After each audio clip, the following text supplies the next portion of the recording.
mucha gente se piensa que cuando tú dices la expresión estoy en muy buena forma, se piensan que solo la forma física, ¿no? Pero es que la forma mental es otro gran concepto que tiene que entrar en juego en estoy en muy buena forma.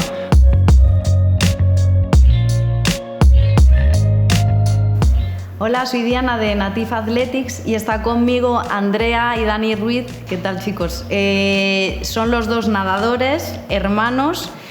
Compiten en la Liga Universitaria de Estados Unidos y vamos a hablar con ellos, bueno, un poco de vuestra experiencia y de por qué os fuisteis, pero sobre todo algo que creo que es importantísimo tener en cuenta hoy en día, que es el trabajo multidisciplinar y sobre todo la importancia de la mente y de tu cabeza, bueno, en el deporte por supuestísimo y me vais a contar ahora, pero en general en la vida, la verdad.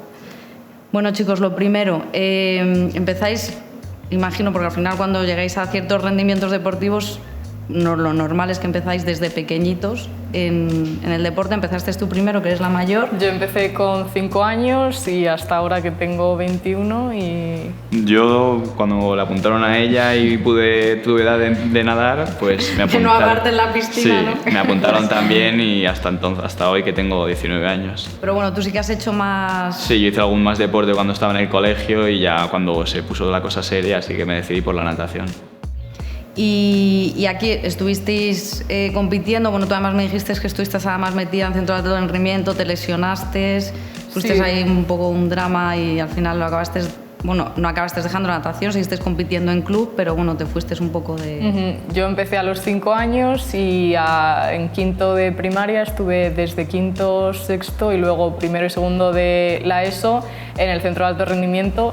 Y luego pues me lesioné debido a todo el ejercicio que hacíamos ahí y decidí salirme de lo que era el centro de alto rendimiento y seguir entrenando y compitiendo, pero ya en mi club, donde bueno, pues mis entrenadores sí que en ese sentido me apoyaron un poco más y en vez de dejarlo, que en ese momento cuando me dijeron lo grave que era mi lesión, pues se me dio un poco la opción, ¿no? Y entonces en mi club me apoyaron y decidí pues seguir intentándolo y al final pues me recuperé y luego pues volví a competir a nivel nacional, incluso ganamos un par de títulos a nivel nacional, campeones de España, y luego en cuanto empecé la universidad pues decidí irme a Estados Unidos para poder seguir compaginando deporte y estudios, que claro, aquí es un poco más que aquí complicado. es complicado, ¿no? Porque bueno, tú de hecho llegaste a probar estudiar aquí y llevar una vida deportiva intensa aquí. Sí, yo empecé la universidad aquí en España y al primer semestre, cuando estaba acabando, lo vi que era muy difícil compaginar la natación con los estudios, porque aquí en España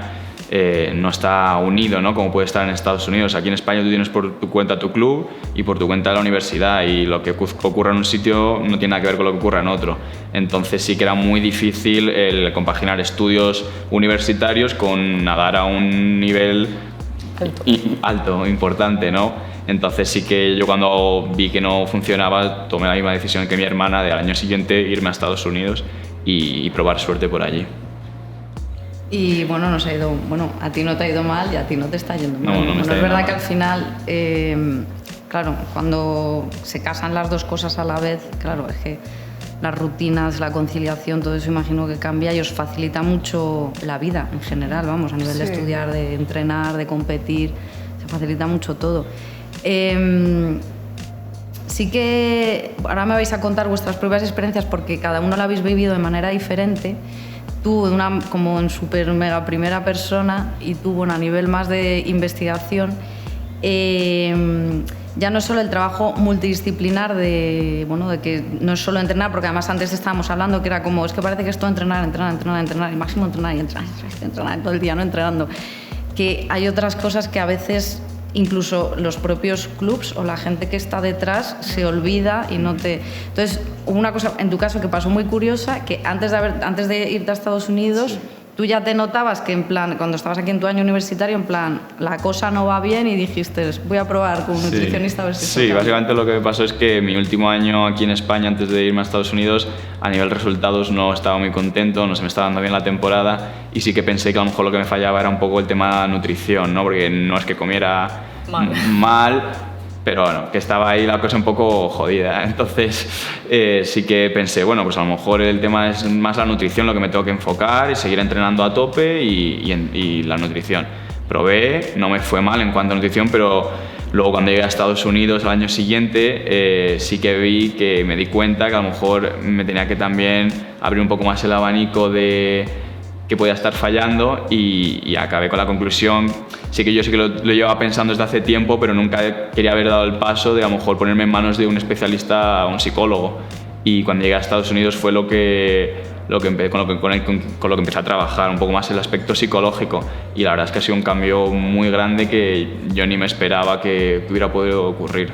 Solo con ese pequeño cambio en el trabajo. Digo pequeño, pero que al final, cuando lo ves desde fuera, es un cambio muy grande. Claro, es que ya imagino porque, bueno, antes hablábamos que, bueno, vosotros me contáis que habéis vivido experiencias con compañeros, en plan, unos destroyer a saco, los entrenamientos lo dan todos debes, los mejores tal, y luego llega el día de la competición y es como, o sea, ¿dónde está esa persona? Sí, y no solo compañeros, o sea, yo creo que también nosotros a nivel personal, llega un momento yo después de la lesión.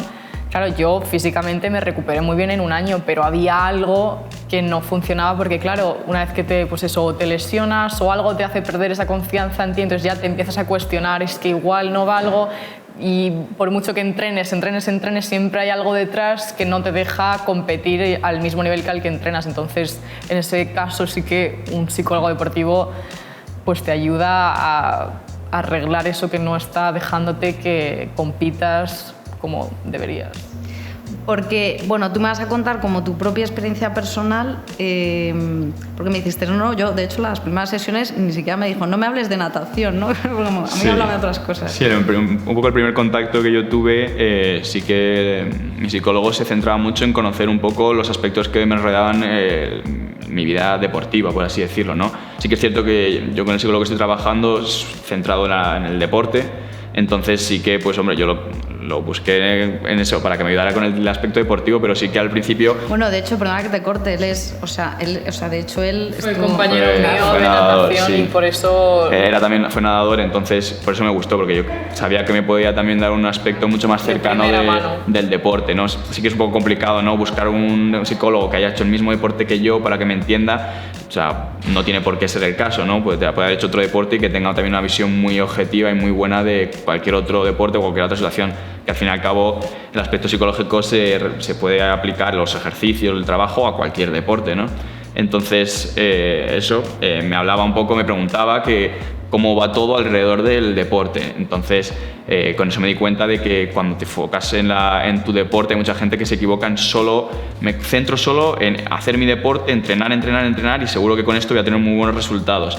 Y eso no es cierto. Es cierto que tienes que tener una buena salud social, tienes que tener un hábito de estudio, tienes que tener algo que complemente tu vida deportiva. Me dice que es muy importante eso, que no tener tu cabeza al 100% en el deporte, sino que también abrir un poco a todo, que eso siempre va a ser positivo para...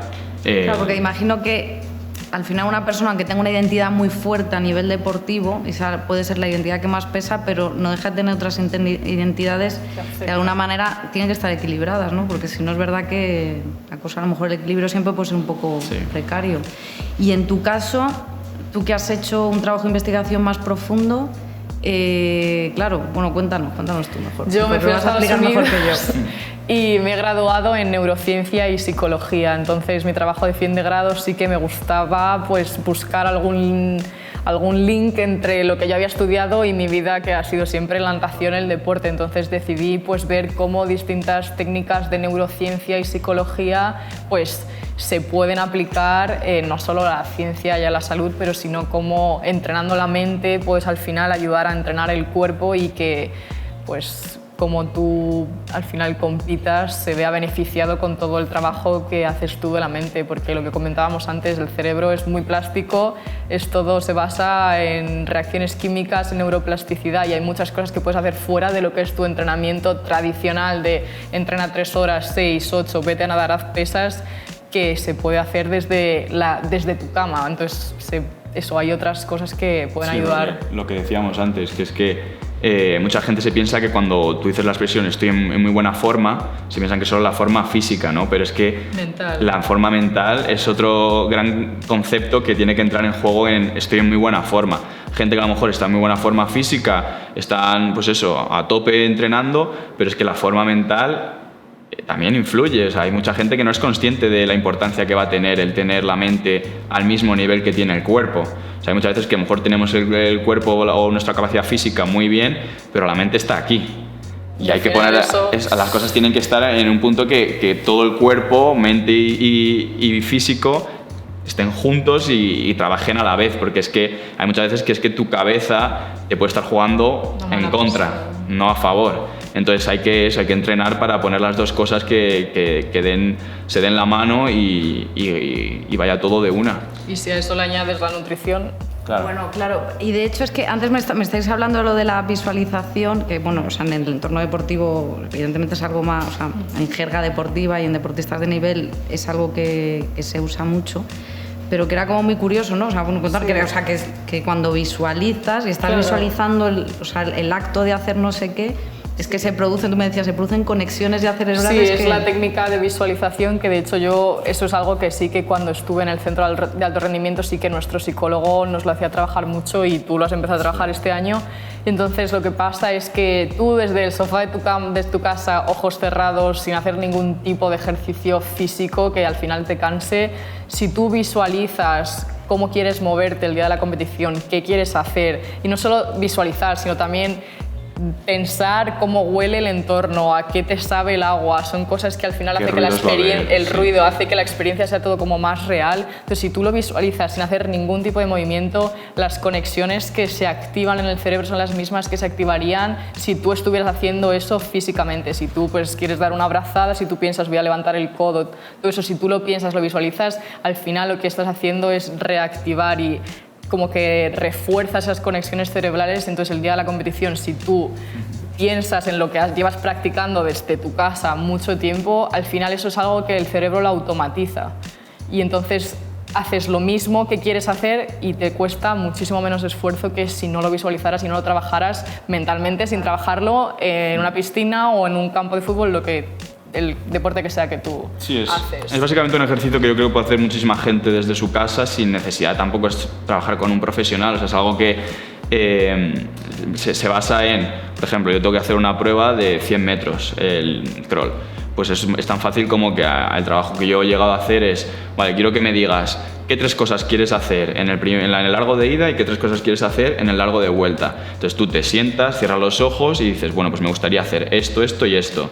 Y luego, después de dar el volteo, quiero hacer esto y esto. Te lo visualizas, son cosas que tú llevas haciendo todos los días, pero que quizás cuando te retiras a la competición, si no lo has visualizado antes, si no has trabajado, se te olvida, estás nervioso, haces cosas que no tienen nada que ver con lo que has hecho. Entonces, si tú de por sí ya has tenido una visualización previa de, vale, quiero hacer esto, esto y esto, y muy importante, lo materializas, es decir, yo después de visualizar qué quiero hacer, me lo escribo. Digo, en el primer 50 metros quiero hacer esto, esto, en el segundo esto y esto. Y es algo que tú tienes una referencia en papel, porque si tú puedes hacer la visualización, estás con los ojos cerrados, te echas la siesta. Me encanta y se porque te olvida. de aquí te saco 2 cosas súper interesantes, que es primero cuando lo plasmas en un papel pasas de algo que de alguna manera tú ya lo estás haciendo consciente porque está en tu cabeza, pero lo pasas a ser 100% consciente. O sea, cuando tienes conciencia de algo, o sea, luego es mucho mayor lo que pueda suceder después. Y luego es que estás entrenando la mente, tal cual, o sea, porque es que es un entrenamiento. Sí, o sea, mucha gente se piensa que entrenar es entrenar tu deporte y ya, tú vas a tu gimnasio, a tu complejo, 2 horas de entreno, te vas y ya no tiene nada que ver. Y hay mucho trabajo fuera de esas 2 horas o el tiempo que entrenes a cada día. O sea, te tienes que dedicar tu tiempo a diferentes técnicas. Ya te digo, yo a lo mejor, por ejemplo, después de cada entreno me tenía que sentar y escribir 5 cosas que hubiera hecho bien en ese entreno. Entonces, por ejemplo, hay mucha gente, yo, claro, al principio me frustraba mucho porque digo, joder, es que me ha salido esto mal. Claro, me ha salido esto mal. En la carencia. Claro, es que en este entreno no he podido hacer esta cosa. Este tipo de series se me dan muy mal. Jolín, me gana todo el mundo. Entonces me decía el psicólogo, ¿no? Tú te sientas y te escribes 5 que sí hayas hecho bien ese día.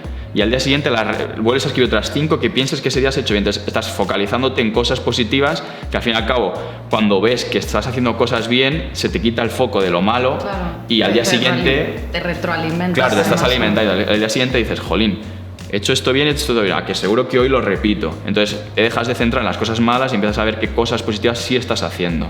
Y es algo que yo creo que es muy importante, que mucha gente sí que se puede solo focalizar en qué mal me ha ido aquí, qué mal he hecho esto, qué mal he hecho esto. No, ¿qué has hecho bien? Siempre sacar algo positivo de cada día siempre te va a sumar. Otro ejercicio, por ejemplo, que he estado haciendo, me lo llamaba el bote de los garbanzos. Yo tenía un bote de agua normal, de estos que te llevas a entrenar, y después de cada entrenamiento, según mi percepción de cómo lo había hecho, tenía que meter en ese bote X número de garbanzos del 1 al 10. Si metía 10 es que me había salido genial y estaba perfecto el entreno, y si había metido un 1 es que no me había ni tirado al agua, ¿no?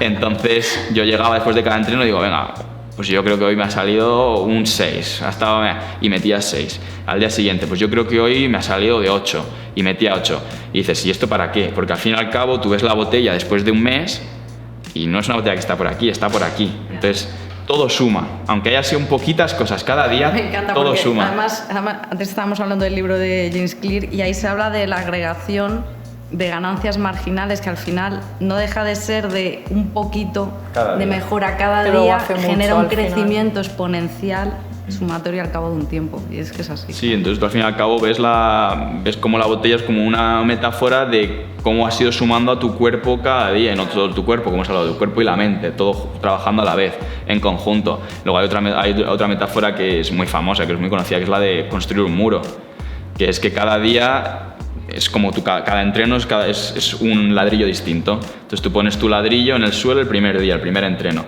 Cada día vas a poner un ladrillo nuevo, entonces cuanto mejor lo hagas, mejores van a estar puestos los ladrillos. ¿Qué pasa? Que al final de X tiempo entrenando no tienes un ladrillo o dos juntos, tienes un muro. Y ese muro es todo lo que has ido sumando al día a día. Mucha gente a lo mejor se piensa que pueden entrenar un día muy bien y se pueden tomar 3 de descanso o decir, bueno, estos 3 ya, como el otro día lo hice genial. No, si tienes que intentar siempre dar lo mejor de ti cada día. Ser constante. Y ser constante, sí. Entonces la constancia es algo que también se trabaja. O sea, a lo mejor hay gente que puede entrenar un mes a tope, es que tengo tal carrera el mes que viene, pues entreno este mes y después de este mes ya me olvido. No, entrenas ese mes y a la que vuelves sigues entrenando, porque siempre va a haber una carrera más, o siempre va a haber algo más que hacer o algo más que mejorar. Entonces eso, y ya te digo, tanto entrenar en la pista como entrenar la mente. Nunca se deja de aprender y nunca se deja de... El cerebro, al fin y al cabo el cerebro es otro músculo. Lo tienes que trabajar. Igual que tienes músculos aquí, ese es otro. Y hay mucha gente que si no lo trabajas no te va a ser todo uno. Entonces es muy importante. Total. Pues...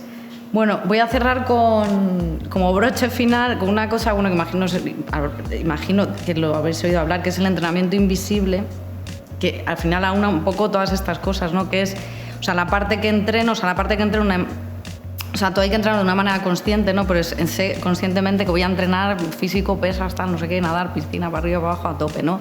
Tengo mi nutrición, me asesoro, la incorporo porque forma parte de mi rendimiento deportivo, porque ya no solo en el propio rendimiento, es que en la propia salud, o sea, es que uno se encuentra mejor, o sea, es que nos encontramos mejor y equilibra, o sea, a nivel fisiológico muchas cosas de nuestro cuerpo. Es que luego ya es todo, es como planteo mis rutinas, todo eso que estabais hablando al principio de, es que yo no soy solo deportista, claro. Soy también amigo de alguien, soy también hijo de alguien, puedo ser pareja de alguien, puedo ser los estudios que estoy ejercitando o mi trabajo. Entonces al final es como va sumando un montón de cosas que al final hay que entrenarlas de alguna manera, por eso el entrenamiento invisible un poco, ¿no? Porque es como... No solo es entrenar, sino que es que al final es el sumatorio, un montón de cosas que marcan a veces la diferencia para conseguir y crecer y progresar en la medida que cada uno estime que quiere conseguir crecer y progresar o no, yo pienso. O sea que, pues nada, genial, ha sido súper guay, ¿eh? Un placer, de verdad, muy chulo. Muchas gracias.